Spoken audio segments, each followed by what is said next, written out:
As a kid, I was lucky enough to have a minivan. I mean, I can't complain. As a kid, it's pretty sweet, you know? It's a moving playground. You can sit in a new seat every day of the week. You can lay down. You can hide in it. You get excited about all the little features, like the reclining seats, the secret storage compartments in the back where you could just store, yeah, whatever it is. Children's store, what do they store?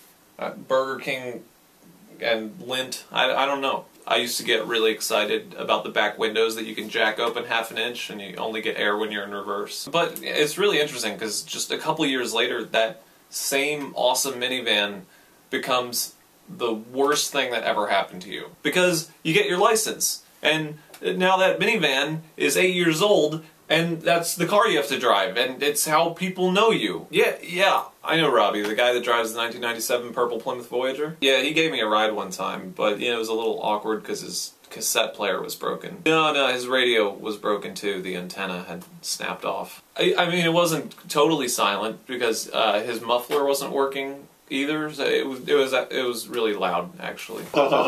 And when you're not a child anymore, it doesn't even make sense to have a minivan because minivans are not built for full-size people. You know, it's actually kind of amazing how they're somehow both incredibly cramped yet embarrassingly huge and fat-looking at the same time. So fat-looking. This is my impression of a van if it were a human being. You really can't fit anything in there. It's basically the opposite of a clown car. After school, maybe some friends will ask you for a ride. Yo, Robbie, you gave us a ride to the basketball game? Yeah, well, I've got 6 open seats, so that means I could probably take, I don't know, maybe 2 of your backpacks? I mean, we didn't even have captain chairs. We had the, you know, the stadium seating, the slightly less comfortable church pews that no one wants to sit on. So ultimately, all you're ever doing is just indefinitely transporting around a couple of benches, and our van's air conditioning eventually stopped working. Yeah, but it wasn't that big a deal because we had manual crank windows. Hey, yes!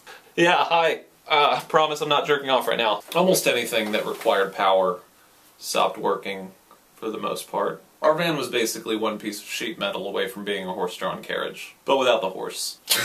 Is there a horse in here? I mean, I don't honestly even know what the car companies were thinking when they decided that making a minivan would be a good idea. Alright, I got this new idea for a vehicle.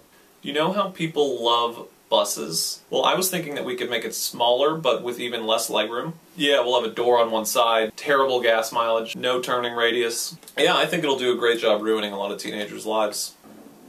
You know, one last thing, and I'm just kind of thinking out loud here, is there a way that we could engineer it so that it only breaks down at times when it would be most embarrassing?